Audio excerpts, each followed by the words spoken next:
This is the Team Blaney Podcast. Welcome, everyone, to the 43rd and final episode of the 2023 season of the Team Blaney Podcast. My name is Adam Rogers, and alongside me is co-host Steve Mez. As always, this podcast is brought to you by fans for fans. Steve and I have been following the drivers of the Blaney racing family for about 2 decades, and Team Blaney itself launched on social media in 2014. Now, during the season, each weekly episode of the show offers an in-depth analysis of Ryan Blaney's latest NASCAR Cup Series race, plus news, notes, and a lineup of special guests all throughout the year. Steve, welcome back. Special bonus episode. I've been talking to you the last month or so about maybe getting back on one more time. It's been about a month and a half or so since Ryan Blaney claimed the championship at Phoenix, and I just got this sense that we had more to say. So what do you think about doing an old-fashioned top 10 list of moments throughout the year? You think that's something we can pull together? Let's do it. We can do that. We got all kind of fun stuff to talk about. From our perspective, which is the best part. It's going to be, sure, they are Ryan's moments, but there are some things that we were in the middle of and got to have fun with. And definitely got some great stuff coming at you. One question for you in this month here. What part of your body do you pinch to make sure it was all real? I don't know about pinching myself, but one thing that I said that it would really hit me, not necessarily, the victory lane photos, not necessarily the awards banquet, but it was going to be when I got my first box from the team or from Fanatics that had the merch. And I am proud to say I do have that. So I'm wearing my championship shirt. So I'm pinching a shirt right now. That's when I really grasp that it's happened, and it's just such a cool thing because we have teammate Joey Logano that's a 2-time champion, and Kevin Harvick just retired, and he's always has that, he won that championship in 2014, and it's just amazing to know that no matter what happens going forward in Ryan's career, I'm sure it's going to be widely successful, but he's, no matter what, if he never wins another championship again, he's still got that one in 2023 that we can always point to, and it's just incredible, and also part of the reason why I felt like we still needed to come back and recap a little bit more, talk a little bit more, and talk about all the cool things that happened this year. Yeah, there's like I said, there's some things we're in the middle of, and I'm waiting for, we'll talk about it later, but waiting for Netflix to get a hold of us, because there's something that I think is a hidden gem of the season that if you're new to us and you've been hearing about us recently and going back and listening to old podcasts, because I see the downloads. I go check it every once in a while, and I know there's some new listeners out there. We got in the middle of some really fun stuff this year, and I can't wait to see the Netflix documentary actually and see how that turns out. Yeah, I've been talking to folks in our Discord chat, our Discord server, about how it's so cool that we're always going to have that. And I think I might even mention that on our last episode, wrapping up the season, but no matter what happens going forward, whether the show is renewed for another season next year, whatever, no matter what, that first season of it, it's going to basically tell the story of Ryan winning the championship through the playoffs. Now, there's going to be lots of other drivers mixed in and some drama, and I'm sure some other things, but I do know that they've been following Ryan throughout the playoffs as well. And I'm sure when he started to go on that run after Talladega, there was a lot of cameras around him, and I can't wait until January, February, whenever that thing comes out. But you're right, waiting for that email or phone call. Maybe I need to post some more clips of that clip that we're going to share a little bit later to get their attention. But it's really neat. Now, you did say, we're going to do this top 10. I kind of questioned you like, hey, do you want to do it? We've prepared a little bit ahead of time what our list is. And we did have an honorable mention. So this is the Team Blaney podcast. It's not just Ryan specific, though he's the majority of our coverage these days. But we did have an honorable mention on the dirt side of things. And I think we do need to give a nod to Big Dave Blaney and brother Dale Blaney for what they accomplished this year on the dirt. I mean, those guys ran a limited schedule, mostly in the Northeast, and they cleaned up at Sharon Speedway, didn't they, this year? Yeah, a couple wins at Sharon Speedway between the two of them. I know Dale tried to run some stuff at Lernerville and a couple other places. They weren't running full schedules, and they probably never will unless something really comes out of them, some sort of deal. But for just doing a little part-time thing here and there, They were really, really good this year, and it was great to go out and see them. Dave, I don't remember which night it was now. I was out there for one of them. It was the weekend after the 600, actually, because we were out there with Jerry Mariotti and his wife, Kirsten, and Dave like almost left the field. And we're not talking about, we're talking about guys they race against all the time, and he had it dialed in, and we got the lead off the start, and within 15, 20 laps, he was lapping, like I said, about 2/3 of the field he had lapped, and it was really fun to watch him just kind of carve up traffic. And he's no spring chicken out there, but he was driving right with him. Yeah, so Sharon Speedway doesn't run sprint cars on their regular program, but they do run several special shows all throughout the year. 6 of those shows at Sharon Speedway, their home track, the track that the family co-owns, were won by either Dave or Dale Blaney, 3 apiece. So they kind of matched each other. They didn't win the Lou Blaney Memorial, which is okay. Both of them have won it in the past, but it was really cool to see them clean up at their hometown track. And people are always asking us, what's Dave doing? Is he still out there racing? Yeah, he's still out there racing a handful of races a year. We got to talk to Dale a little bit at Martinsville during a Ryan Blaney Family Foundation function, and his said at the time his plans were kind of up in the air. Honestly, this year was really the first time he was back running multiple races after taking a couple of years off. So we'll see what happens if that's the last time we see Dale on track. I won't say that's okay, but I guess it's okay. He had an awesome career, Hall of Fame career. Dave's also in the National Sprint Car Hall of Fame as well, so really cool to see them succeed. And but we have a lot of things to get to here. So why don't we jump into our list here? The top 10 moments, top 10 Team Blaney moments, I guess, of 2023, which turned out to be a championship season for Ryan Blaney. Number 10, Team 12 crew chief Jonathan Hassler joins the podcast in February for an interview to kick off the 2023 season. Steve, you've been reaching out to Jonathan for the last couple of years since he came on board, kind of developing a relationship there. He's been really crucial to helping us land a lot of the special guests. I mean, we had a ton of special guests from the team all throughout this year. So even before that, Ryan Blaney had Jeremy Bullins as crew chief for multiple years.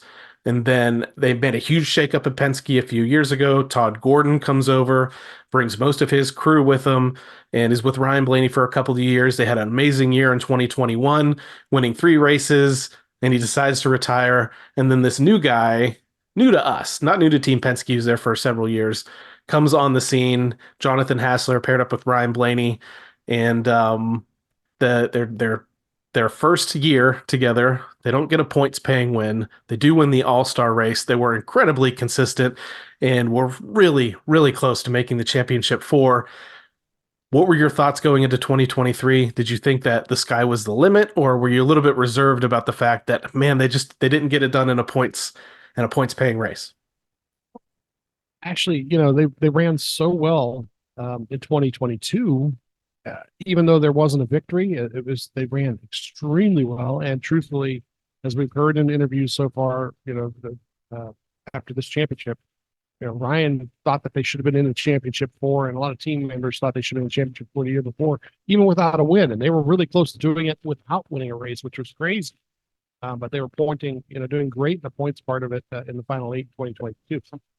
But Jonathan, I thought was the perfect match, because you introduced this new car in 2022, and to have a guy who's not only, a crew chief, but a crew chief with a background in engineering, with a degree from Purdue University, one of the top engineering schools in the country, and a racing background on top of that, was the perfect guy to try to help figure out this car, how to get speed out of it, and how to set it up for Ryan to drive.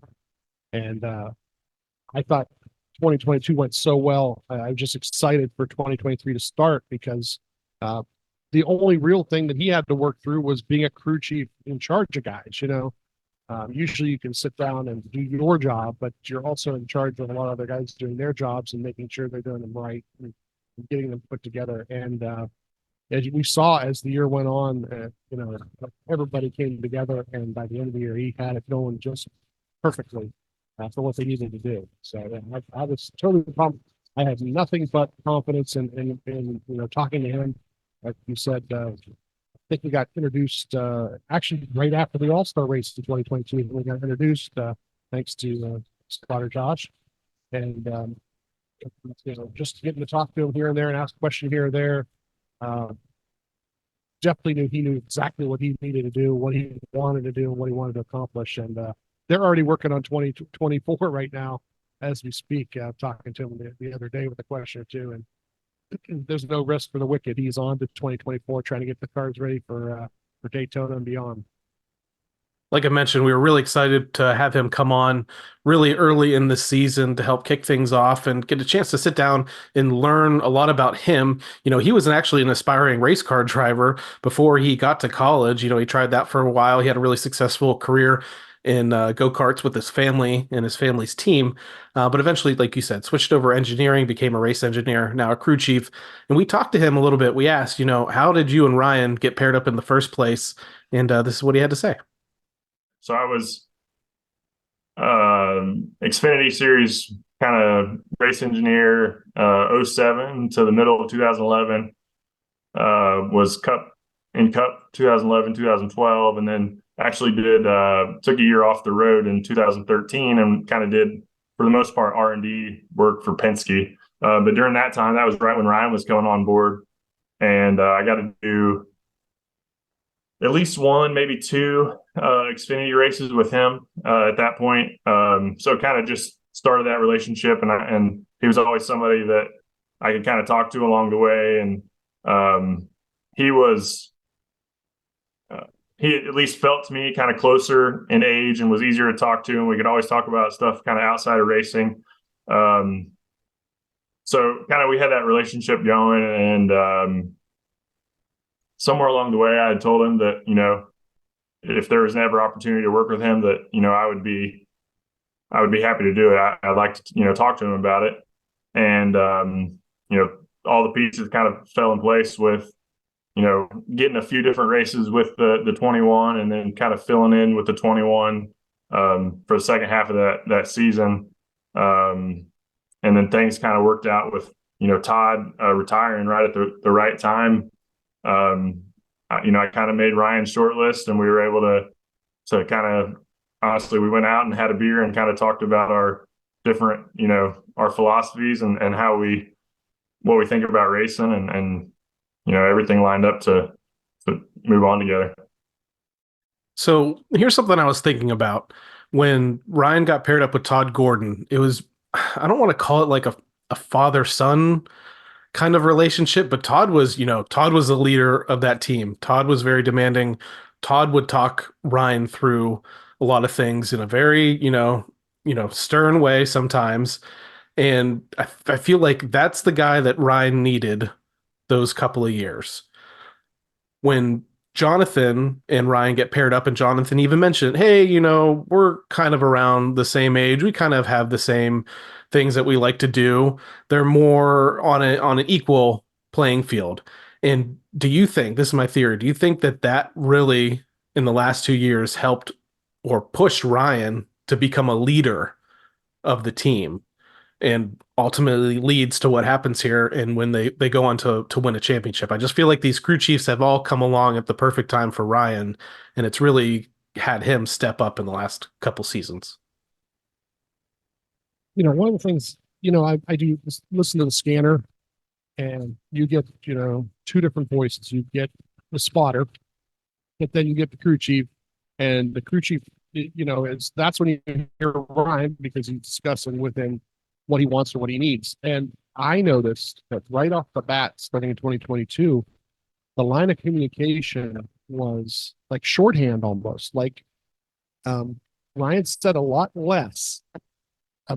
Didn't have to didn't have to use as many words to tell him what he needed. And it was really, really kind of a thing like where you could tell that Jonathan was able to pull out of it exactly what he needed to pull out of it to make an adjustment and not go too far on the adjustment and so forth. I think that the meshing was instant. They didn't have to work through anything. didn't have to like figure out terminologies, maybe a little bit different or something. I mean, they had it together right off the bat. And these last 2 years, it's been really, really interesting because like during a run, Ryan will say something, but then when the run is over and there's a caution and they're going to make that adjustment, or they're closer to pitting, you know, Ryan may change it just a little bit, come down off it a little bit because he's not maybe not in the heat of it. And Jonathan makes an adjustment that just seems to be perfect every time, and they'll go back out. And a very, very, very, very, very few times as I heard Ryan go, what happened there? What was that? What? This is horrible. Things are not anywhere near what they were. Usually it's going in the right direction. We're doing this. I did this. And, Ryan will say, okay. And then, at the end of it, it seemed to be the right call every time. So the communication was always going to be the key thing. And right off the bat, from the first time they went out as a team, Jonathan had it right where he needed it. He's right in the sweet spot. Now when they talk to each other on the radio, it seems to be perfection. As far as being able to adjust, Ryan knowing what he's going to do to the car, and Jonathan giving him the exact amount adjustment. Number 9, Ryan Blaney himself helps Adam and Steve celebrate episode 100 in May with an exclusive interview with the driver of the number 12 car. This was a big one for us, Steve. I don't know that it gets any bigger than this. Obviously, we did have Jonathan on. That was a pretty big interview for us. But this was something that our listeners, our thousands of followers on social media, everyone always hitting us up in the Discord have been asking for. When is Ryan Blaney himself going to come on the podcast? And we'd see Ryan at events and appearances, and we talk with him, we talk with his manager, and they'd say, oh yeah, Ryan wants to come on. He's going to come on eventually. He'd love to do it. But finally, I think after we met up at Talladega, had one more chat, you made it happen, and we got the man himself, Ryan Blaney, to help us celebrate episode 100, and it couldn't have lined any more perfectly, Steve. Yeah, I mean, first of all, I want to thank Justin Burrows, Ryan's PR guy. In these last couple of years, he has made a connection with us. He knows us by sight, and he's a very good guy at communicating, and he brings excitement to doing things for Ryan. And like you said, I didn't want to be the annoying guy, just annoying him all the time. But it was just an email or two. Basically, after seeing him, talking to him, it was an email at the right time of the week for him, and then getting it together with Ryan, setting up a good time for Ryan to be available. And what was really interesting about it was we were going to have him. I asked for 20 minutes to 15 to 20 minutes tops. And we, of course, came prepared, had our questions, and then what did we do? Almost 45 minutes. And I told Justin the next time I saw him like a week later, and I told Justin, I said, it ended up being like 45 minutes. He goes, yeah, he must have really enjoyed it, because usually he'll cut it off if he thinks that it's not going well, or it's just people babbling, or whatever. So he must really like it. And as we hear at the interview, Ryan says something about coming back on at some point. So we'll see what we can do. Yeah, I mean, I think our angle here with the interview with Ryan, we've seen Ryan at tons of Q&A events and interviews on TV, but we felt like we maybe brought a different perspective to it, being longtime fans of his family, definitely knowing a lot about his background. And I thought we asked some interesting questions, and I do have 3 clips to play from that interview from May earlier in the season. And this first clip is probably one of my favorite tidbits of information that you like to share with folks sometimes. So let's watch this one first. When you do get that first Cup start, was it 2014 at Kansas? You had to qualify in on time because the 12 car didn't have any owner's points at that point, obviously. And you actually bumped somebody from the field. Do you remember one of the guys you bumped from the field? I know. I sent that home. Yeah. Yeah. That's my favorite little statistic. Adam wanted to make sure I brought that up, because there's the most, we're following your dad at that point, and it's like, wait a minute. Yeah. I was in a little bit better stuff than he was in. But yeah, that Kansas race, Dad was running a small time gig for that Right. group. And, I got an opportunity to make my first Cup start. We did 2 that year, Kansas and Talladega. And it's funny, people ask like, "Oh, you got your start in the Wood Brothers car?" I'm like, "No, I actually made my debut in the 12 car," which is kind of funny. Mhm. But yeah, I remember going out and qualifying. Both of us are go homers, and we ended up bumping Dad. So I felt bad about it, but he was really happy for me, so that made it better. I thought that Ryan kind of enjoyed that question. It's probably something that no one's really asked him about, probably since that weekend, really. And it's one of those things where, Ryan and Dave got a chance to run and race together on the dirt at Eldora, and both for Brad Keselowski Racing. They raced together recently in the SRX series, but not a ton of times in NASCAR, and definitely not in the Cup Series. That was an opportunity, maybe, if some things fell the right way. But Ryan actually ends up bumping him in that 12 car for Penske in his debut at Kansas. And it was really, really kind of funny. The look on his face is just golden because you can see it kind of like the light bulb goes off. He knows exactly where I'm going with the question, and you could just see him start to smirk because he knows what's coming. Yeah, that was a lot of fun. That was a great thing about it is we have a perspective that's a little bit different than some fans that are new to the sport or new to Brian, and we were able to ask questions like that we're a little bit different than what you hear every week. You'll see a theme here with some of our clips throughout that involve Dave, because I don't know, Dave's a funny guy, but Dave's also an important guy in Ryan's life here. And this is another kind of funny story here. Everyone kind of thinks that Ryan himself comes from a big dirt background because of Dave, because of Uncle Dale, because of Grandpa Lou, because they own Sharon Speedway. But Ryan really has the very limited dirt experience. Quite honestly, he's turned way more laps on dirt in NASCAR between trucks and Cup than he ever did as a kid. But there was a time when Dave was letting him test out a sprint car, but that testing opportunities stopped really fast. And I had kind of heard a backstory about this and wanted to confirm it with Ryan. So this is what he had to say about why he hasn't tested a sprint car in a long time. You brought up that you were testing a sprint car around 2012, and maybe testing some other things beyond that. Is it true that your dad kind of went behind your back and maybe shut that whole deal down from happening anymore in the future while you're focusing on some Cup stuff?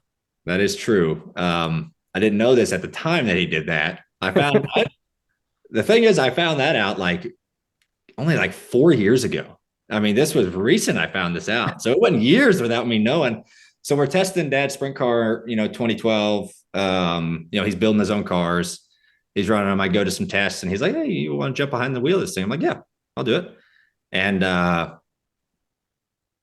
guess I scared him one night. I guess I made him feel uncomfortable one night and kind of being, a typical dad. Right. So, my kind of NASCAR career is we're trying to get our feet wet in that. So I remember we were in Texas in November or late October running the Nationwide car, and Tim Cindric, president of Penske Racing, was in the trailer, kind of asked me how it's going in practice.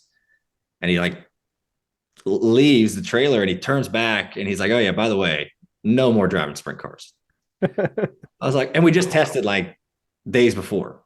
Mm-hmm. And I always wondered, I'm like, how did he find out? I was like, how did he know? There was 3 guys at this test. And then, yeah, I was telling that story to Dad a handful of years ago. And he was like, "Yeah, because I called him and told him to tell you never to get behind the wheel again because you scared me half to death." And so it's funny how you find that out years later. Yeah. Great story there. And I have to say, with what's happened recently in the sport with some other drivers getting injured, I thank Dave for helping put a stop to that and letting Ryan kind of focus on NASCAR, because, man, I love 410 sprint car racing. My favorite racing to see live in person. I still go to a lot of dirt races here outside of all the NASCAR races that I go to, but I'd like to see Ryan focus on NASCAR for as long as possible, and then maybe take the route that his dad did, and in retirement, maybe dabble a little bit into that, maybe even more of a full-bodied dirt car. But what do you think? I mean, I like the decision to keep him out of sprint cars for now. Yeah, after watching a couple of guys have problems this past year, and the danger is definitely there because it's not quite the same as not that any form of auto racing is safe per se, but what would be interesting though, because he has that skill level, he has that skill set. As quickly as he's adapted to the changes in cars in NASCAR, or the changes in tracks, I really see that he could probably pretty quickly adapt to the sprint car and knowing where to run and how tires wear, and having that background from his dad to ask the question. That would be really interesting to watch, that's for sure. But yeah, kind of glad they're not on that path right now. Now, you mentioned that you thought Ryan had a pretty good time when he spent that, half hour, 45 minutes with us earlier this year. So we're looking forward to maybe getting the opportunity to bring the reigning Cup champion on with us next season when we kick off the 2024 season of the NASCAR Cup Series and the 2024 season of the Team Blaney podcast. And right at the end of the show earlier this year, he did kind of leave the door open for a return. You guys do a good job. Like I said, I appreciate all the support. It's really cool to have folks like you out there going to bat for us every weekend. So thank you guys. Thanks for having me on. Congratulations on 100 episodes. And yeah, I'll definitely do this again sometime. I had a lot of fun. So thanks, guys. That was great. Once again, stars aligned, 100 episodes. Got to celebrate that with Ryan, and I'm glad you had a good time. And Steve, I know you don't want to bug too many people, but I think you got to get on this one already. Got to get ahead of it because I'm sure as on the list of appearances that the reigning Cup champion has to make, I'm not sure how high our podcast is, but I do know he loves his fans. So we are a opportunity for him to speak directly with fans, especially a lot of the super fans, really diehard fans that are out there that listen to us week to week. So I'm hoping we can make that happen. And if not, I'm hoping to get even more members of the team on next year. Yeah, we'll everybody probably needs a break from us bothering them because we did get some great interviews this year. I like I said, I email Justin. Sometimes better when we actually see him in person. Sometimes, but yeah, I'm sure that 2024 will bring some new opportunities, and we'll be able to do some fun stuff with people. And I really would like to have Ryan on again. But so if anyone's listening, 2024, let's get it done before Daytona if I could. But anytime next year would be great because there'll always be something great to talk about. He's just that good of a guy. He doesn't need to be led around. You just ask something or bring something up, and he can talk about it for a while. So can't wait for next season to see what we can do. Number 8, the Ryan Blaney Family Foundation hosts its second Driving for Good event at the Top Golf in Charlotte, where Ryan takes Steve's special driver for a spin. So Steve, we're going to talk a little bit about this Driving for Good event, which the second year that they did it, awesome event. But before we get to describing that a little bit, talk about this driver that you brought the last couple of years. I guess you let Spotter Josh try it out the first year of the event, and we talked a little bit about about Ryan on the interview itself, and how'd he do? How'd he do swinging that club? Problem is the club is not quite legal per se, and it's basically a confidence builder. I bought it years and years ago, had it put together because I just didn't feel like I could hit a golf ball straight. So it's I don't know, it's too many CCs basically. It's bigger than the legal limit, and there are some videos out there of both Josh hitting it 2 years ago and Ryan hitting it this year. And Ryan, it took Ryan a couple swings. It was great. He was like, "Okay, can I hit another one? Can I hit another one?" I'm like, "Oh yeah, go ahead and hit another one." Josh hit one or two out of a top golf with it. That's how hard he smashed it. But Ryan actually, after the second or third one, put a couple out there too. So yeah, it was kind of cool. We brought it up when we were doing the interview. We were talking about Josh and Ryan golfing and how many strokes Ryan would need up at Josh, and et cetera, et cetera. But I told him I'd be bringing it, and there's a picture out there somewhere too on the Team Blaney stuff where he's as soon as I pulled it out of the bag when we were there, he and his eyes lit up and he goes, "Can I hit it?" So yeah, that was pretty cool. That whole event was great. I do want to thank Jerry Mariotti and his wife Kirsten. because this year we went and they were with us for it. Kind of wish you guys could have came, but you guys had something else going on. But Jerry and Kirsten definitely want to make sure that Team Blaney was represented there for the event, and they did their thing when it come to the auction too. So, but yeah, Ryan takes a couple cuts at this thing, and like I said, took 2 or 3 of them, but he put one out there. It was really cool to watch. I do have a clip of that. So if you're listening to the audio version, you at least kind of hear him take a hit of it. If you're watching the video version, you'll probably enjoy watching him take this one the distance at that Top Golf.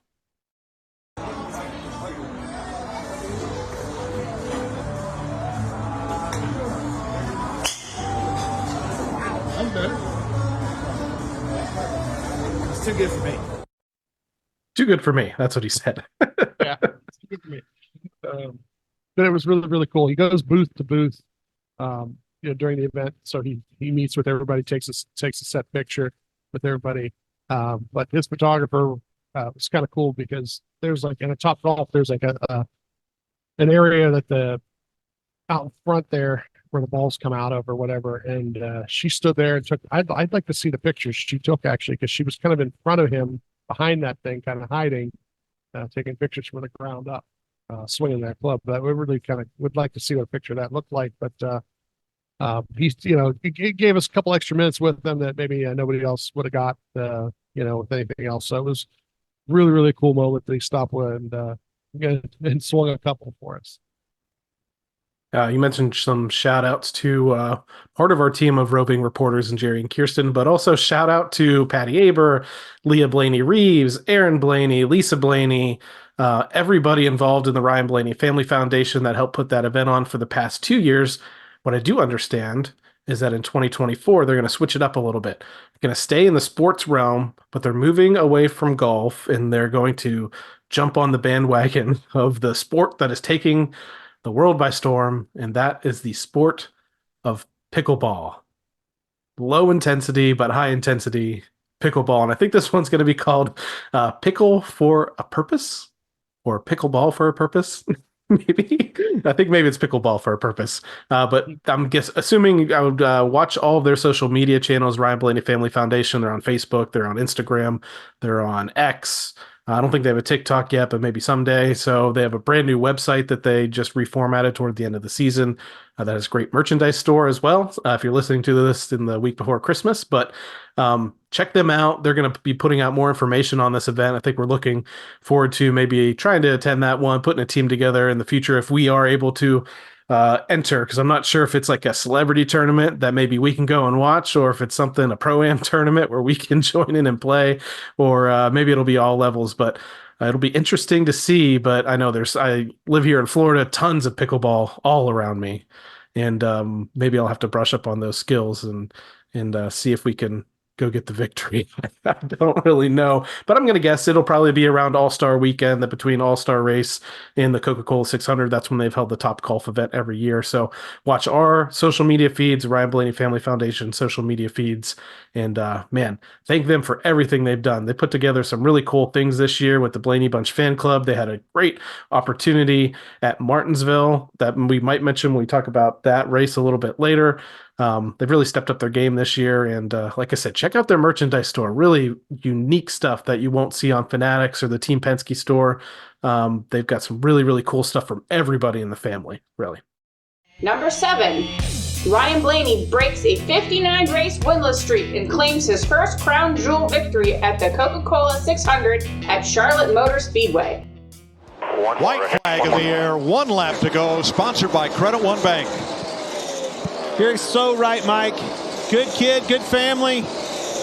Hasn't been able to close the deal. Been 59 races since he's last visited Victory Lane. Such a fast race car driver. So capable, and finally getting it done right here. Bring it around here, boy. And Byron closing on this final lap to within 0.8 of a second. But off turn number 4, the Coca-Cola 600 belongs to Ryan Blaney. That's a big one, Tony. Incredible week for Ryan Blaney there in May after having that charity event. You were supposed to be at the Coke 600 in person. You were there for the Topgolf event. You were staying all the way through the weekend. I wasn't there. Can't blame this on me. Mother Nature kind of ruined the end of that trip for you, sent you guys driving back home to Ohio because you had much more important things to take care of on a Monday and the rest of the week.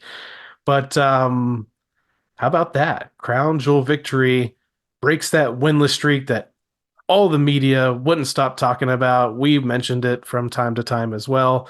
Nobody counted that he won the All-Star race in 2022 because it wasn't a points race. I just felt the weight of the world lift off of his shoulders when he won that race. And he didn't do a burnout. Now, we do see a little bit later on in the season where he changes his victory celebration a little bit, but he did let off some steam still and go rushing up into the stands, much like his Penske organizational teammate Joseph Newgarden did just a couple days before in the Indianapolis 500. So he brings Roger Penske an Indy 500 and Coke 600 victory in the same weekend. Ryan Blaney's the guy to do it. You were almost there in person, but man, it had to feel good to see it anyway. Yeah, we got home in time to watch it, but we were there on Sunday, and then it just rained, and it kind of rained, and it misted. It wasn't even a rain at one point; it was just kind of a mist, and the track drying team did everything they could to try and get together. And the only thing that's kind of bad is knowing where we live and how long it takes to drive home, and so on and so forth, and what the next day, work would have held. We probably could have stuck around Monday if they would have started, let's say, noon, or no later than 1, because we probably could have made that drive back afterward, and I would have been totally dead tired, but would have been worth it. And definitely with what ended up happening would have been worth it. But I think they ended up starting at like 4 or 5 o'clock on Monday, which is fine, for the TV window. But we did make it home in time, and it was great to watch. What I really want to see, the best car, the best driver, just kick the crap out of the field. And all day long, they were, all 4 stages. They were out near the front or in the front row or 2, and then just make the pass if they had to make one, and then just check out. It's a lot of fun to watch that. Now, like you said, the race itself was amazing.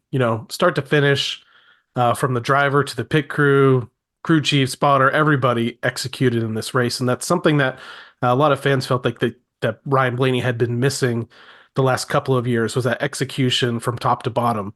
And this was really showed that the 12 team was capable of that.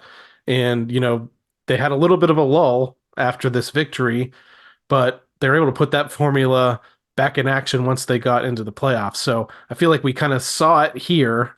They break the winless streak, and then they were really able to continue to do that in the playoffs. Do you think that win at least kind of silenced some of the doubters, especially breaking the streak and everything, but just the fact that this team could execute at an elite level? I don't use the word doubters. And after what's happened and what transpired this season at this point, I don't want to look back at that anymore. I'm not listening to anybody who wants to doubt anything because, they definitely showed what they can do. But it was great because it took the pressure off and gave them a chance to use the next couple months as a test session. I've always said that, like, once you got your win, you can do some things, and they did some creative things like a week later with qualifying and practice, and so to me, more than anything else, it just kind of took everything, like you said, the weight off the shoulders as far as not winning one, and then kind of like down the line. Okay, now we can look ahead. Now we know we can look at the playoffs and start looking at the things we have to do between now and then. So, number 6. Blaney's 3rd career win at Talladega Superspeedway in October locks the 12 team into the round of 8 of the Cup Series playoffs. Oh, he almost spun the 12. Herbst into the back of Blaney. That cleared Harvick. Harvick is clear of the 12. Now he's got to have to block both lanes. The 12's going to have a little momentum here. I think Harvick can hop back in front of the 12. Big run coming. The 12 to the inside. Shuffles the 4 out. Now Blaney and Harvick down the backstretch for the final time and into turn 3. Blaney with a push from the 24 of Byron. Here comes Harvick on the outside. Can the 36 get to the back bumper of the 4 and give him a big push? Momentum coming. They're side by side through the tri-oval. Blaney, Harvick, Blaney, Harvick. They spin behind him. It's going to be Blaney.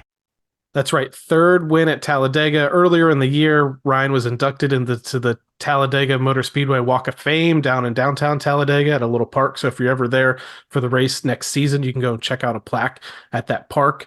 And I remember at the time, this is just typical social media, people questioning, like, why is Ryan Blaney, he's so young, why is he in a Walk of Fame? I think he showed them in the fall there with his third win that he belongs on that Walk of Fame. So you were at this race. Didn't rain, so you were there the whole way through the weekend. I got to see it in person. That move that he made on the backstretch, the decisions that he made going all the way through from that move to the start-finish line where he eventually wins the race and advances in the playoffs were just, I want to say, magical. It was perfection. Yeah, in the sound clip you hear Josh saying something about go ahead and go.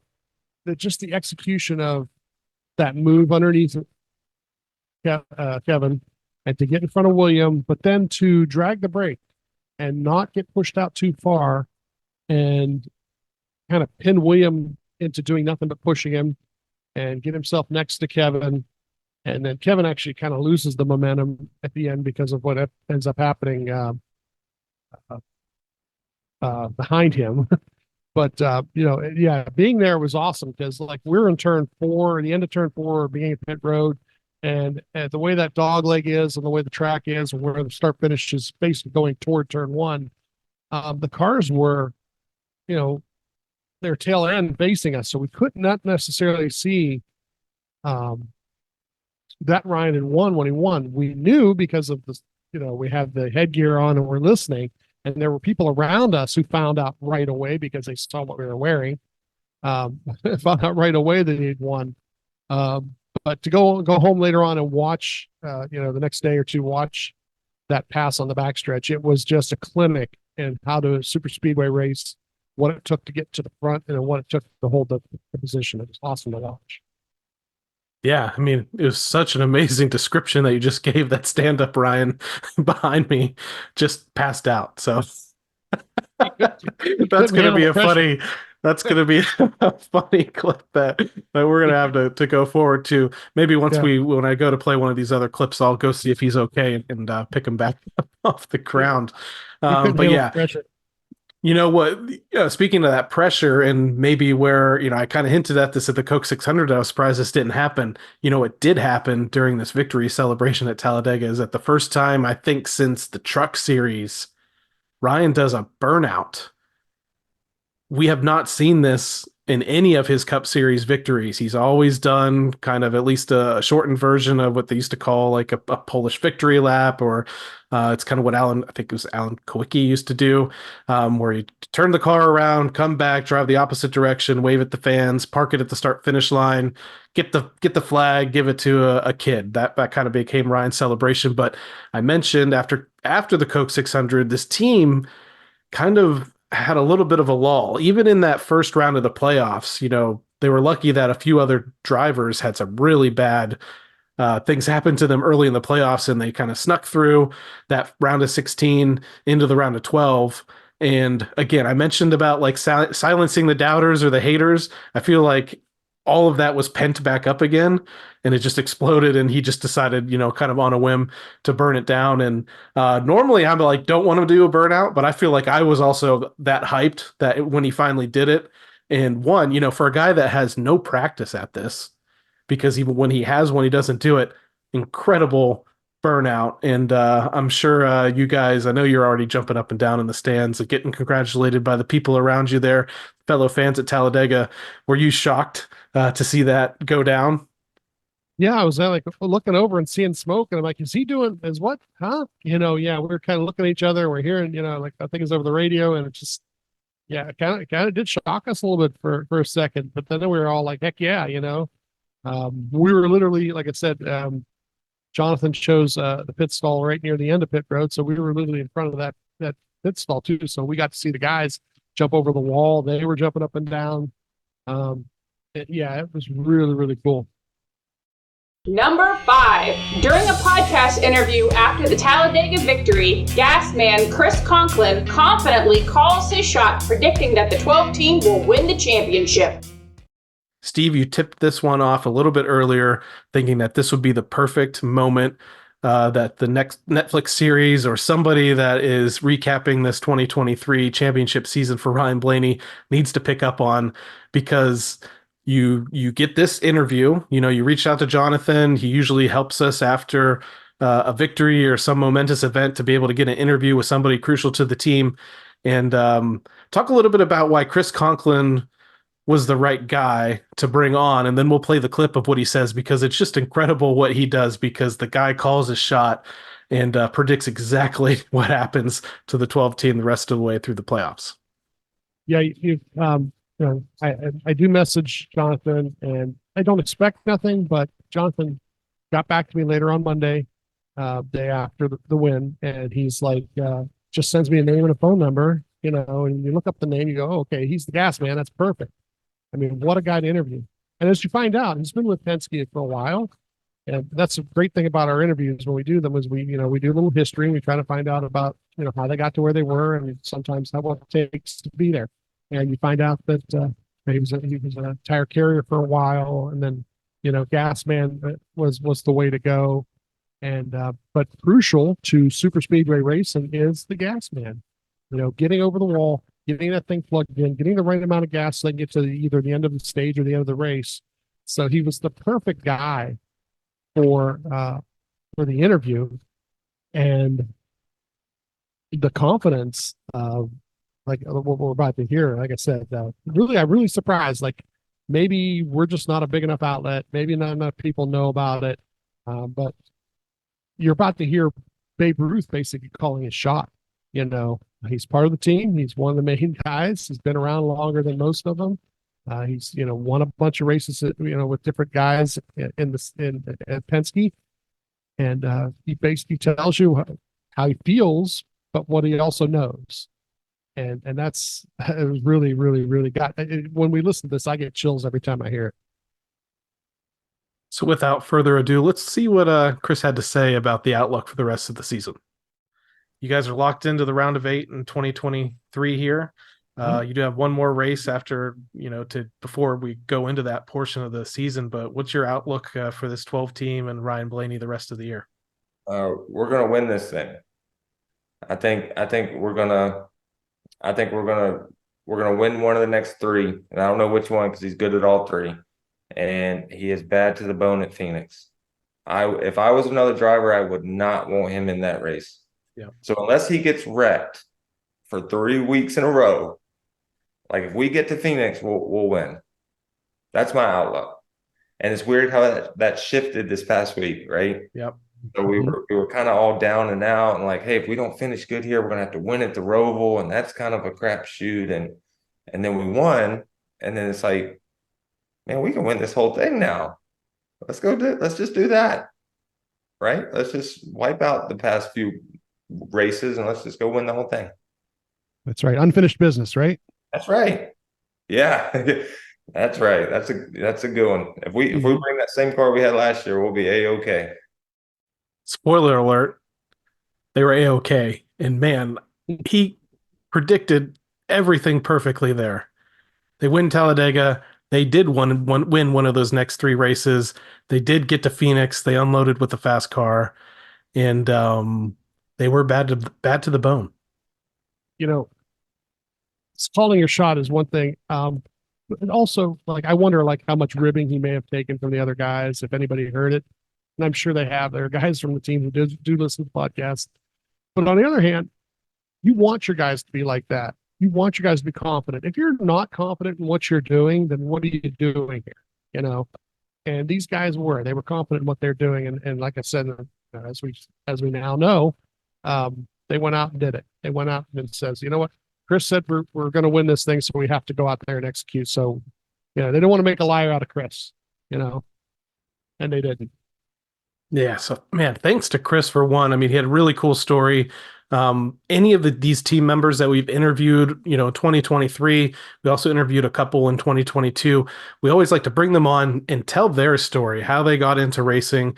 He came from an athletic background like many of the pit crew members do. So they all have a really interesting story on how they moved up through the ranks, and Chris's is no different. So great story there. So encourage you for our, the interview with Chris, the interview with Dave Nichols, the tire specialist, Raymond Fox, Jonathan, tons of guys that we've been able to talk to the last couple of years. Go back into the Team Blaney podcast archives, either on your podcast app, but also on YouTube, where almost all of our interviews like that, we have YouTube video versions of it too, so you can get to meet these guys. And some of these guys you don't get to see. Chris, he has a helmet on for the majority of the time he is on TV, so you might not get to see who he is. So you get to look in his eyes and see that confidence that he had when he said, just clearly, he didn't even have to think about it. We're going to win it. And they went out there and won it. And one of the other cool things, you mentioned unfinished business, and that's something that you were kind of preaching all through 2023. And we mentioned it a little bit earlier when we're talking about Jonathan in their first year together. They were so close, just a couple points away from advancing to the championship in 2022. And we all know that he had a car that probably could have won that race that Joey ended up winning and winning the championship. So that's kind of what you were saying, unfinished business, right? And they took care of that in 2023. Number 4.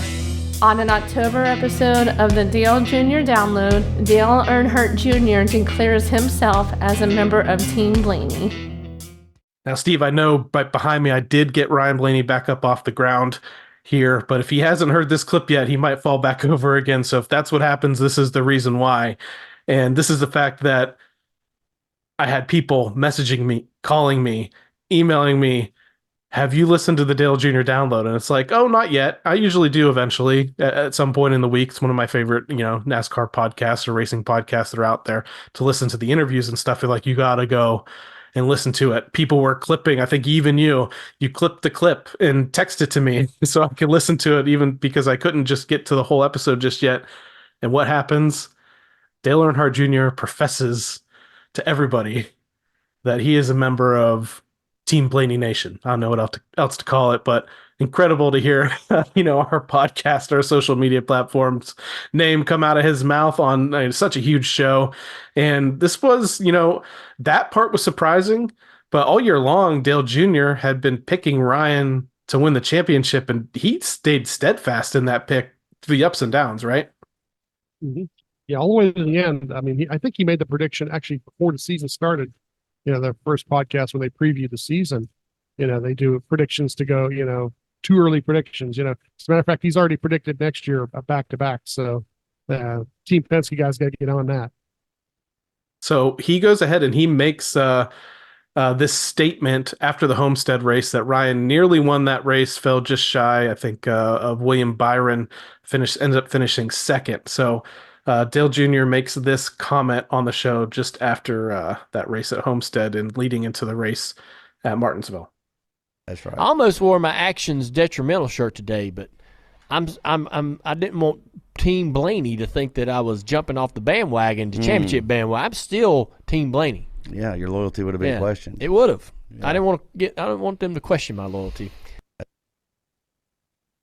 Dale, we will never question your loyalty after 2023, because there was plenty of people, I feel like a broken record, mentioning the fact that this team kind of cooled off in the summer after the win at the Coke 600.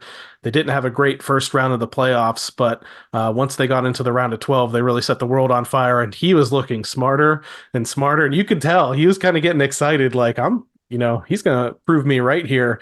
And then obviously Ryan goes and ultimately wins the championship. But what did you think about that? Were anybody reaching out to you just to tell you the fact that, hey, Dale Jr.'s kind of mentioning you guys on his show?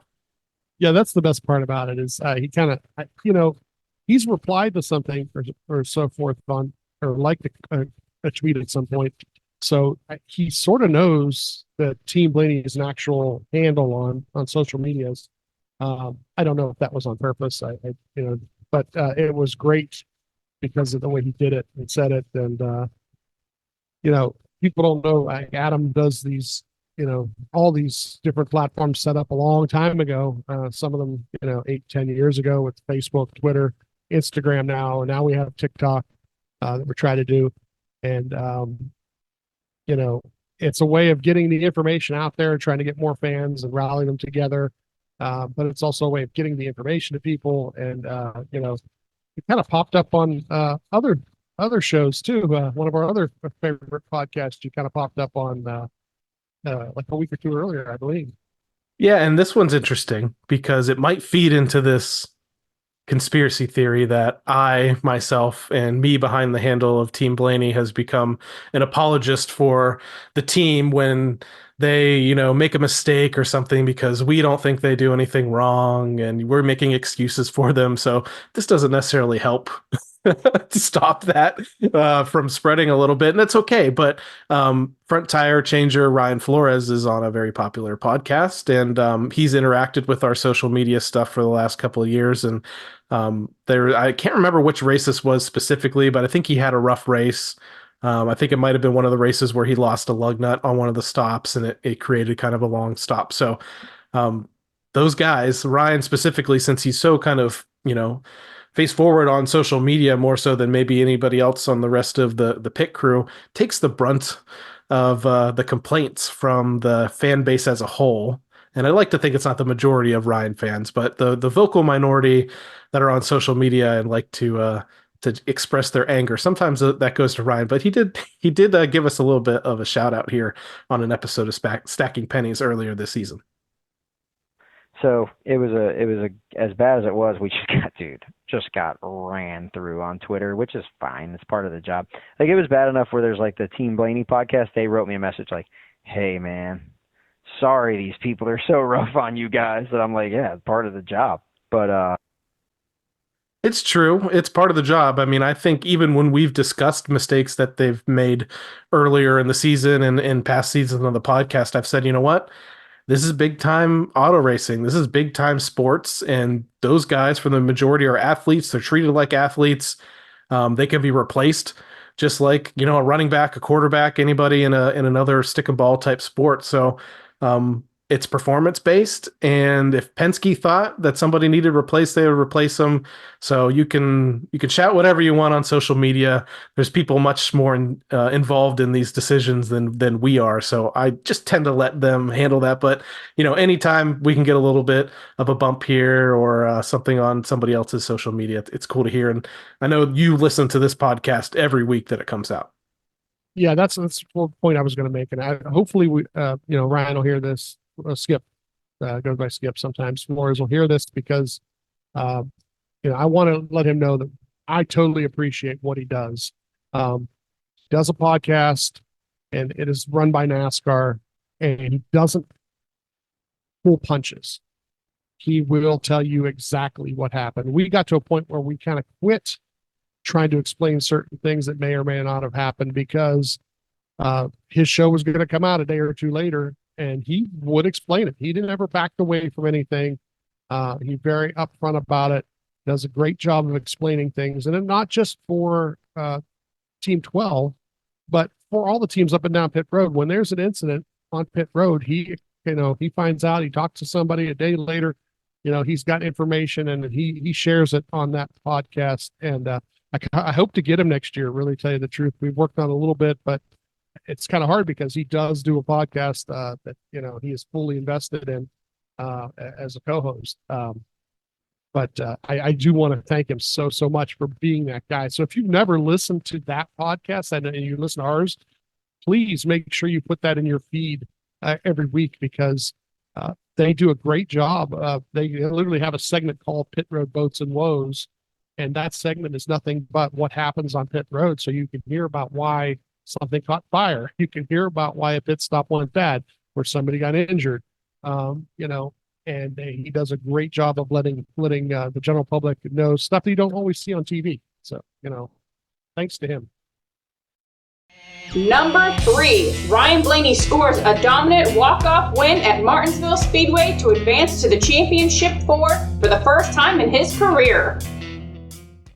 Blaney right on the back bumper of Michael McDowell, this time by. White flag. 1 lap to go, presented by Credit One Bank. Half a mile of fuel is what Ryan Blaney needs. Less than that now. As he works his way through the final turns, Ryan Blaney is going to win his way into the championship 4. He wins at Martinsville. Yeah, baby. Let's go, fellas. Let's go. Awesome job, man. Let's go race for a championship. So proud of everybody, man. Good job. Another incredible moment, Steve. One of my favorite of the year because for the second time as fans, myself and my wife, Tara, you and your wife, Kate, who sometimes is a co-host here on the show when I can't be here, all in person once again, which again, I think a record amount of races we watched together this year in the first place. But this one was cool, all seated together, all at Martinsville. And we get to see for a second race this year, because Talladega is hard to dominate, but Ryan Blaney at Martinsville dominates the race. Fastest car by far, could pass guys on the outside. Almost nobody else was doing that. Some drama at the end of this race where pit strategies and things were all thrown around, and Ryan had to drive up through the field, passing Eric Almirola in the closing laps, wins the race, sends us into a frenzy. We've shared some of those videos and photos on social media. Honestly, I celebrated my heart out that night because I know when a championship comes down to one race and 4 guys, anything can happen. I wanted to make sure that I stayed in the moment that night and celebrated, what he had just accomplished because, in some people's minds, making the championship 4 is kind of the ultimate goal for a team because it just comes down to one race after that. And sometimes it's out of their control. But incredible day. I don't know about you. I'm still kind of gassed from kind of running down those stairs because we were at the very top of the grandstands, the main grandstand heading towards turn 1 there at Martinsville. And we booked it all the way down across several rows of people down to Victory Lane because we wanted to kind of be there in the middle of things.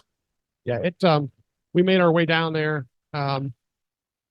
60 rows. I think we were 60 rows up, and we were actually down near turn 1. So we got down there, got in front of it, got some great pictures, even though they were through the fence.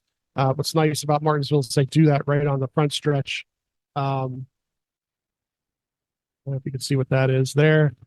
That's confetti, and that's thanks to we met some great people, but Justin and his wife Chelsea Hughes, they're in the thick of it. They were right down there. They had this NASCAR points thing that you could cash in, and they cashed it in. And what it was to take a picture with the winner in Victory Lane, and they picked Martinsville. Now, whoever wins. So they have no idea before the race, but after the race, they got to be there on that stage with Ryan and that clock. And then, we had people like, was it Hannah? She made a sign that, the Ryan for champ sign. Who else had that in the stands? Just some great moments, great pictures of that day. And it just made the next week even more exciting to get ready for. And if funding wasn't an issue, I definitely would have tried to figure out a way to get to Phoenix. I had Jerry Mariotti actually was like, well, I might just start driving on Wednesday. I'm like, what?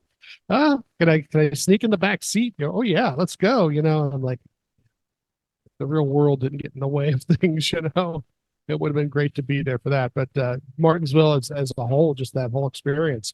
Like you said, there was a not late caution, but it was, a pit cycle that, a lot of cars ended up going, I don't know how many laps did they go at the end, 70, 80, 90 laps without pitting. Yeah, quite honestly, they're lucky it wasn't a late caution. Like this race played out. So it was a very long run, green flag run that let Ryan with such a, stronger car than everybody else pick his way back up through the field and get back to the front. So if there was a late caution, I'd be afraid of what happened like in the Xfinity Series race where it had just been chaos and carnage and who knows. But Ryan didn't need to win at that point. I think he'd already basically points his way in. I still kind of call it a walk-off. It was a walk-off race for him to get into the championship 4. But You mentioned our second set of roving reporters here. You mentioned Jerry and Kirsten a little bit earlier, who go out to a lot of the dirt events that we don't get to, and also some of the NASCAR races. But Justin and Chelsea Hughes are, they live in the thick of things. I think in South Carolina, the Carolinas area, and they get to a lot of races too. And Justin's been awesome to us. He's been at so many of Ryan's victories and managed to send us little packets of confetti and lots of other things. So really, really, really great guy. So shout out to him for everything that he's done. He did, in fact, make that trip out to Phoenix on a whim there, and in hopes of Ryan winning. And once again, Ryan wins a championship, and our man Justin is out there to celebrate. So you'll see him on TV from time to time. He somehow always makes his way down into that victory lane area. One other thing to mention, some news broke in this short off season that we've had so far. And a guy that I think we really need to thank for his help for us, his friendship to us, and over the last couple of years, and that spotter, Josh Williams. I'm mentioning it during this one specifically, this race at Martinsville. If you go back and listen to our very first interview with Josh Williams, he was our first interview with a member of the team. We tell his story, and he talks about how his family in Martinsville, go together. His family that helped operate that track for several years, they live in that town there. He had so many great stories to talk about that track and everything surrounding it. He's always wanted to pick up a grandfather clock. He did it in the Truck Series with Zane Smith a couple of years ago. He really wanted to get that Cup Series victory, and he does it with Ryan Blaney. You could tell on the radio, it was special to him. You mentioned us being down there during the Victory Lane celebrations, and you could tell he was just, waiting to get his opportunity to get that photo with the clock after winning the Cup Series race.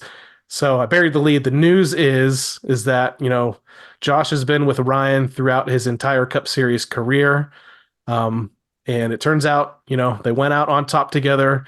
They are ending their professional relationship. I'm sure they're going to stay friends because Josh is moving on to another team. He hasn't announced that just yet, but he's going to be moving on after this season. And Ryan's going to have a new spotter next year in Tim Fedewa, who was spotting for Kevin Harvick since 2014 and won the 2014 championship with Harvick. So obviously, we can talk about that change moving forward when we pick up in 2024, but Josh has been so good to us over the last couple of years, helped open a lot of doors for us. I say when he came on that show with us and we got to talk with him, he gave us instant credibility with the fan base and with other members of Team 12, maybe even with the folks at Penske, to know that, we were a couple of guys that they could trust, that know that, we're going to tell their stories well, with heart and with passion. And all I got to say is thank you to that guy, and wish him nothing but the best in the future. I hope he sees Victory Lane here and there. But I hope most of the time the 12 car is beating his car. Yeah, I really can't thank him enough. There are things that people, watch a race on TV and you see how things go. That you see the race, you watch the driver, maybe you see the pit crew because they're on TV. Very rarely do they show you the spotter, let alone, that you listen to clips here and there. But it's like for most people, they don't even know what they sound like. I listen to him every week for the last bunch of years, and I'm going to miss, miss how he talks on the radio, what he says, and it'll be interesting to see what the new guy, how they mesh with, and I'm sure they will pretty well. He's a pretty professional guy, but Josh did an amazing job, and like I said, helping us was incredible. He didn't have to.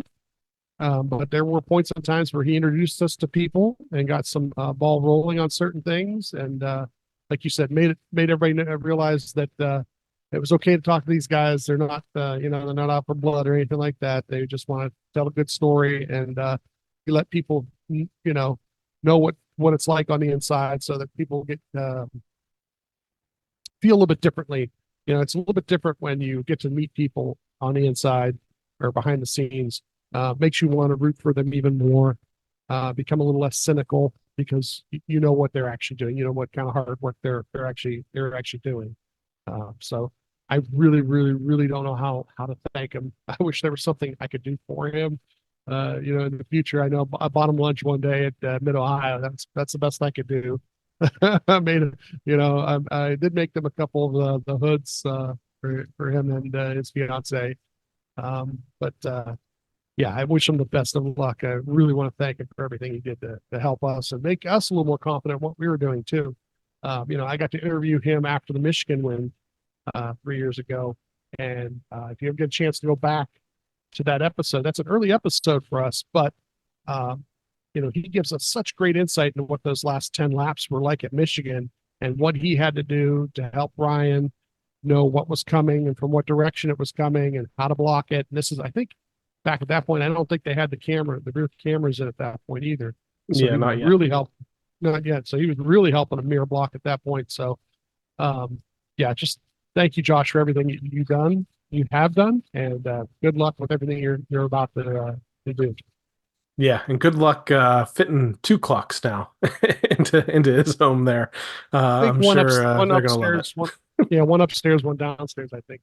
Plan was. Hey, I think he wants many more. He wants that to become a problem for sure. Number 2, Blaney bests his championship for competitors in the 2023 finale at Phoenix to earn his first NASCAR Cup Series title. Now, 1 lap to go, presented by Credit One Bank. White flag here. One more. Chastain looking for the race win. Blaney looking for a championship. Chastain down the backstretch for the final time. Blaney is going to run in his tire tracks. Winning is in his family's DNA, and Ryan has just crested the mountain of all wins. Ryan Blaney is a NASCAR Cup Series champion. Steve, you mentioned early in the show whether I had to pinch myself to believe that this happened. And, in the weeks past, I think a week hasn't gone by where I sent you a text message like, can you believe it? Ryan Blaney is a Cup Series champion. And it's just, it's not crazy. Maybe not even is the right word. It's just because we knew and we've known how good Ryan Blaney is, and basically just proved it to the world. And he's going to have that patch on his fire suit the rest of the way through his Cup Series career that says champion on it now. And we're going to be able to wear that as a badge of honor as well as fans. And it was just an incredible run to get here in the first place. The way he wins Talladega, strong run in that next round, wins Martinsville. He could have won at Homestead. He gets to this race at Phoenix, and there's some drama in this race for sure. The team did execute really well, but there was still issue with that Phoenix. The number 1 pit stall is really, really important. And some guys on some pit stops because of that were able to get out ahead of him, but his car was so good. Every restart that they had, he was able to come back up through the field, gain those 1 or 2 spots that maybe he would lose along the way because of that pit advantage that the other teams had. And how nervous were you during that initial dust up with Ross Chastain? Because at that point in the race, I'm normally a real nervous guy. I don't want to, as Chocolate Myers would say, take the hats to victory lane too early. I was confident Ryan's winning this championship. There's no way anybody could beat him.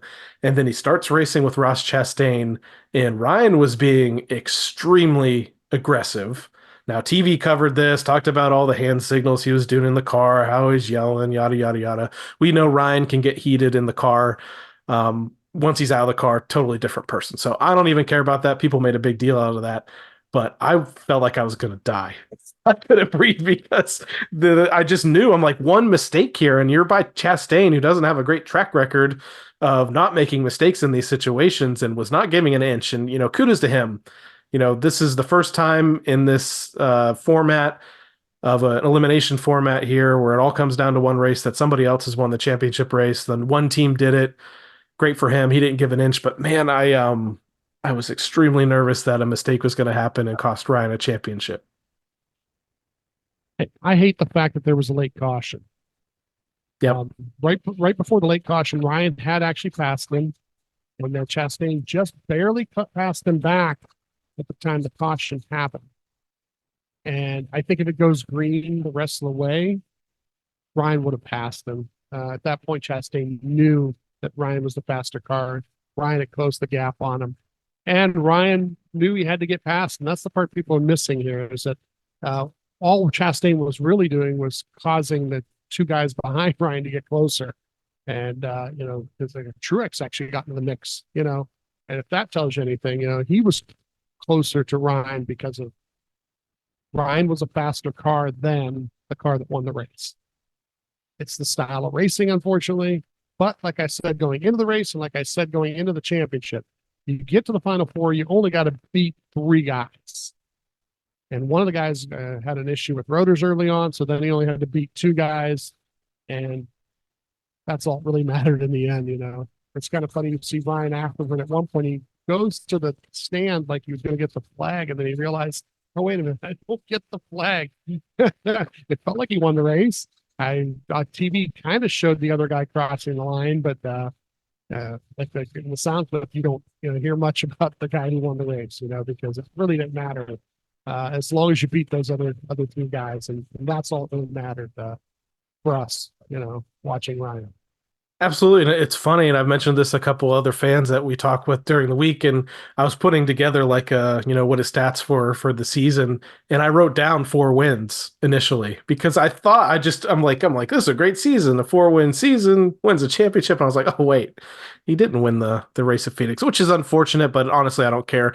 I think he was asked about it in the media center after the race. And he says he doesn't care about the fact that he didn't win the race. He won the championship. And that's what they're there for. That's happened in the other series, in the Xfinity series and the truck series multiple times in this elimination format where it goes down to 1 race. So first time it happened in Cup in this style.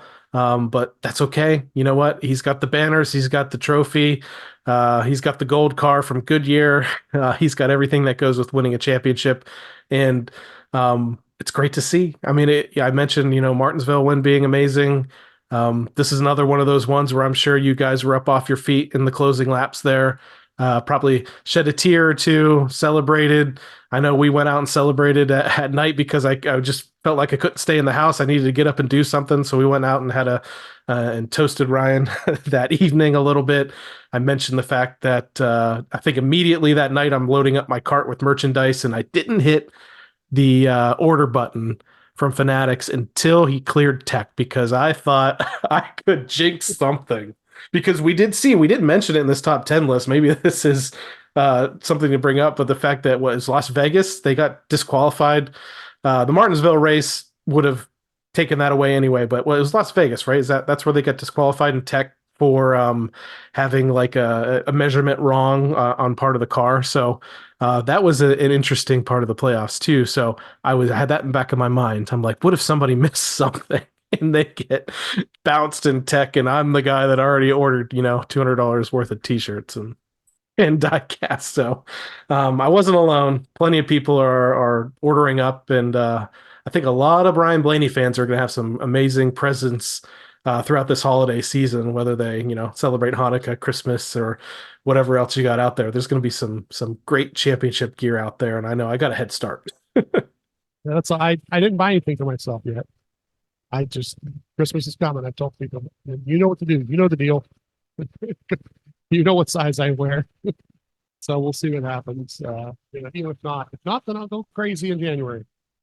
Get a couple things. But it's going to be great to just commemorate. And then, all next year we get to say defending Cup Series champion, till he's not. So let's see what, that'll be fun next year. Number 1, Ryan Blaney takes the stage at the NASCAR award ceremony in Nashville and toasts his team and his fans as the 2023 Cup Series champion. Fitting to wrap up this top 10 with one of the last events on the calendar, and that's the award ceremony there in Nashville. Lasted a few days. They celebrated champions all throughout NASCAR, especially focusing in on the truck, Xfinity, and the Cup champions. Favorite part of this weekend, we're going to play a couple clips from Ryan's speech that I thought was fantastic, really classy, true to himself. But it was really seeing the team members, Josh, and we mentioned Dave Nichols and Chris and Raymond, everybody that we've got to talk to, seeing them paraded down in the back, of a semi-truck hauler there, celebrating with fans. Ryan Flores, with the t-shirt gun, just trying to shoot t-shirts up onto the bars at the top of Broadway there in downtown Nashville. They were just living it up. Luckily, there's photos and video to prove that happened because I'm sure they imbibed a little bit along the way. But seeing Dave Nichols, the tire specialist, uh, join Ryan for that presentation with Goodyear, where I mentioned the gold car a little bit ago. They give him this amazing gold car. You see Dave and Ryan kind of accepting that trophy. Really great trophy that they hand out to the champion every year, too. So cool to see him get some recognition there. Another behind the scenes guy that's not always forward facing. So great to see some recognition there. So they really were able, from Jonathan getting up on the stage too, to share some remarks as well before Ryan took the stage. What an incredible weekend. And really, Ryan's, from what we talked about earlier, at the core of Ryan's career and just who he is as a person is really family, from his foundation that he even, puts family right in the name. There's some really great remarks that he makes here about his dad, who became a huge motivational person for him throughout these playoffs. Dave kind of always stays in the background, isn't real flashy, but he was really there for Ryan during this playoff run, and that's cool to hear, and you hear that. But just family was really the theme of the weekend for him, and that was, kind of really special to see, I thought. From our perspective, because we've gotten to know so many of the guys in the last couple of years, our Team 12, that was the best part of it for me too. Is like, where are my guys at? At one point during the speech, because those guys did it. For everything, anybody who wanted to be negative and fire everybody and fire this guy and fire that guy, guess what? They're all wearing championship rings right now, and you're not. So you want to be negative, go somewhere else. I was here for it all year long. The power of positivity, and you know what? That power of positivity, gave us everything we wanted out of a season. And yeah, the speeches were great. And we're about to hear some nice stuff and great remarks and a little bit of great behind the scenes types of stuff that, like I said, you don't hear about until after the fact. So it's pretty cool. Earlier in the top 10 list, when we talked about our interview with Ryan, we featured 2 great stories about him and his dad, Dave. And then when Ryan took the stage in Nashville, he told one more awesome story about Dave and this playoff run. So my dad told me a neat story about when we started the playoffs. My dad, for you guys who know my dad, he's a very reserved guy. He doesn't talk very much. And he was kind of I started saying I wanted to be like my dad growing up. And as a kid, I think you just want to make your parents proud. And so when he started kind of being my motivational speaker, like through the playoffs, like he was telling me the story about the path. He sees the path to the championship. And, he was visualizing this path that we could go on this run and make this championship run. And the first few races, I was like, it's dad saying dad stuff, But as we kind of went on, I started believing it more and more. And, we won Talladega, and he said the path's getting bigger. We won Martinsville. He said the path's lit up. And I guess we got through the gate at Phoenix. So just unbelievable. Dad's motivation, his talk, his help is super cool. He visualized it. And took me a while to believe it, but fortunately we all did, and it's here now. So, such a great story. Ryan mentioned that a couple of times in his post-race press conference after winning the championship at Phoenix. I'm really glad that he took the opportunity to tell that story one more time in his speech, because it was just a perfect moment, for the both of us who were longtime fans of his dad, even before Ryan came on the scene. We lived through that, the ups and downs, the good years, the bad years, and then, eventually seeing Ryan, make his way into NASCAR and transitioning a little bit, becoming more of a fan of him, but still seeing Dave, in the background, always there, always supportive. And everybody already knows, they used to say Dave was one of the nicest guys in the Cup garage when he was there.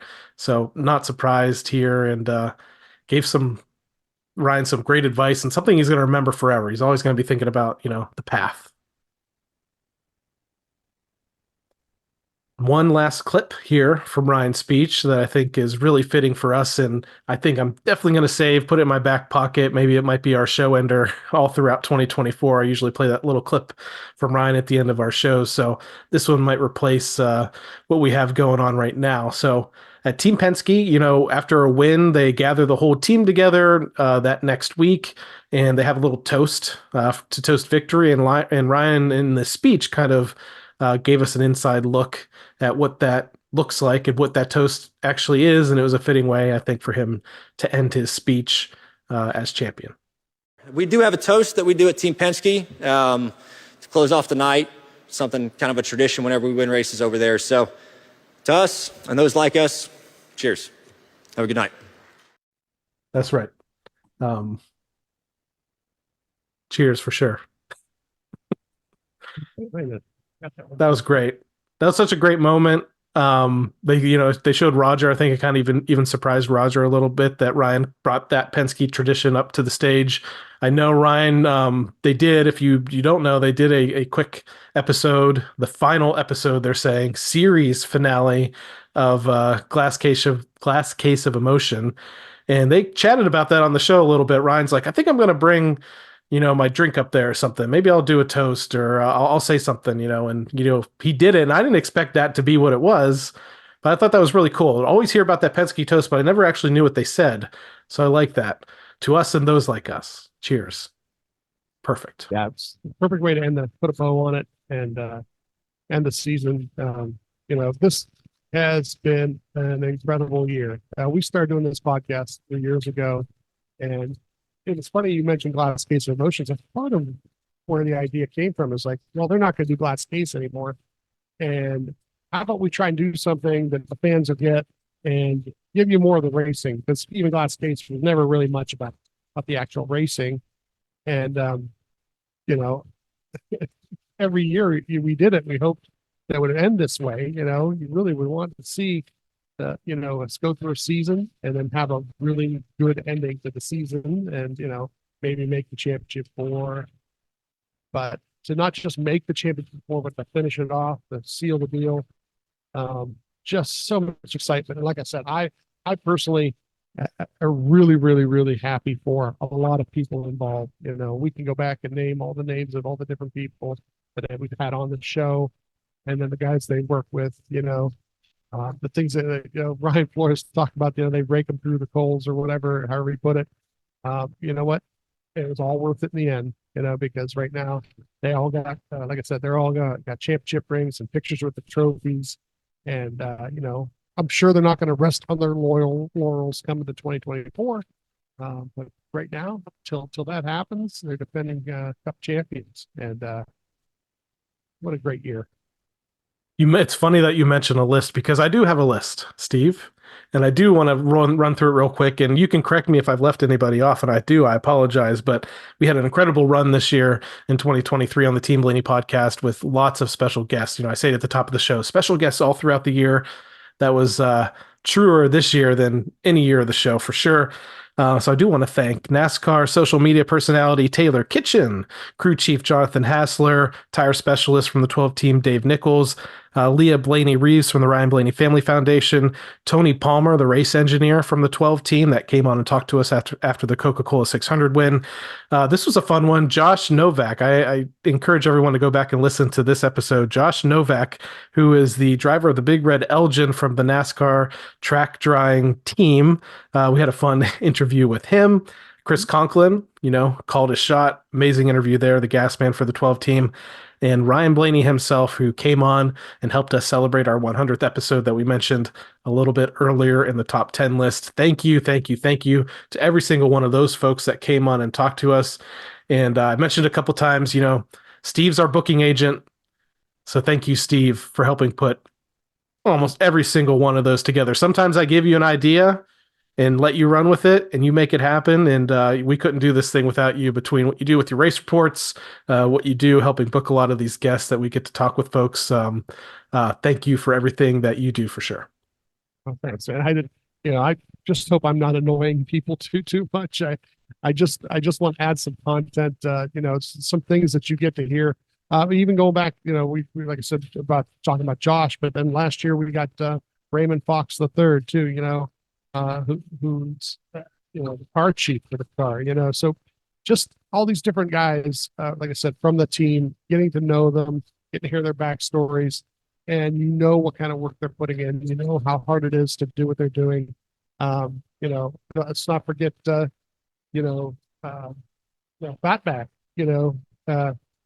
Justin. He was there last year for us. He's part of the Porsche program now there at Penske. But all these guys makes it even bigger and brighter and a happier thing just knowing that they've accomplished a goal that they're all working toward. A couple other people here to thank. One being my wife, Tara, who I think we went to 9 or 10 races this year on the Cup side of things, traveled all up and down the East Coast, going to everything. She's not a Ryan fan first, but she's still a big time Ryan fan for sure. But she puts up with me, lets me take the time to help work on this podcast, the other social media aspects of the things. And I'm sure you have a person you would like to thank too, who's another crucial member of Team Blaney, especially when I can't be in this seat. That's right. Our secondary co-host, my wife Kate, just incredible because already she's looking at next year's schedule. We're already looking at where we're going. My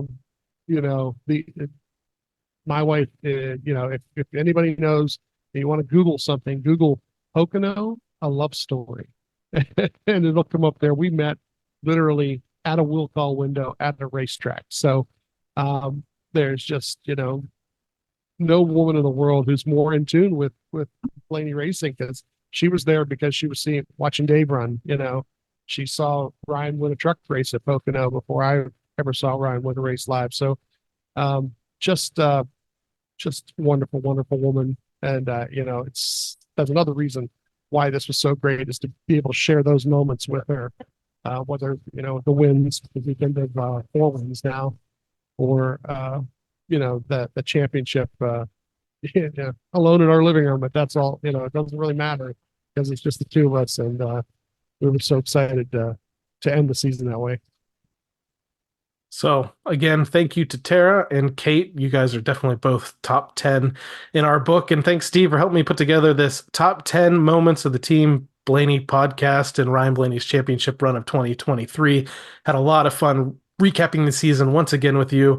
Honestly, this top 10 list maybe wasn't traditionally ranked, but it played out perfectly and chronologically all the way through the season, all the way to a championship. And I've just been dying to do an episode like this. I've always said our favorite episodes outside of the interviews that we've done are when Ryan wins a race. And we've managed to crank out 2 now because we had so much to say about Ryan winning a championship. So got all those folks to thank. Thanked our wives. We also want to thank you, everyone listening to us once again, for tuning in to this episode of the Team Blaney podcast. If you'd like to learn more about myself or co-host Steve, just listen to our very first episode that explores our Blaney racing fandom. You can interact with us on Facebook and X at Team Blaney, and on Instagram and TikTok at team.blaney. And finally, we'd like to encourage you to support the Ryan Blaney Family Foundation. Established in 2018, this organization supports causes like the Alzheimer's Association and UPMC Sports Medicine through fundraisers, events, and membership in the Blaney Bunch fan club. To learn more, visit RyanBlaneyFamilyFoundation.org or follow them on X and Instagram. Steve, you have anything else you'd like to add before we call it a year?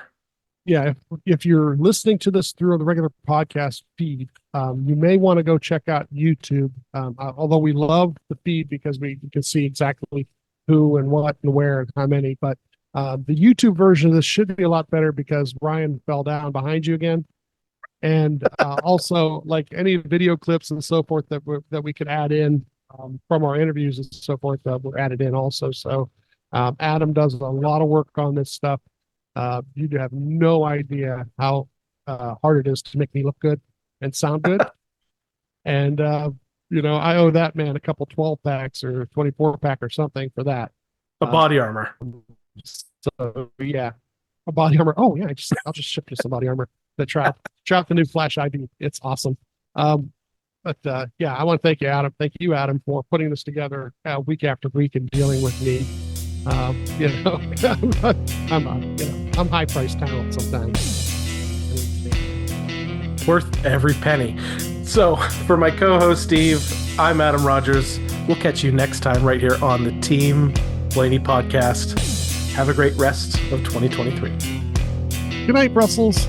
Check out the TikTok and have a happy new year, everybody. Well, thanks everybody for coming. I hope you enjoyed it.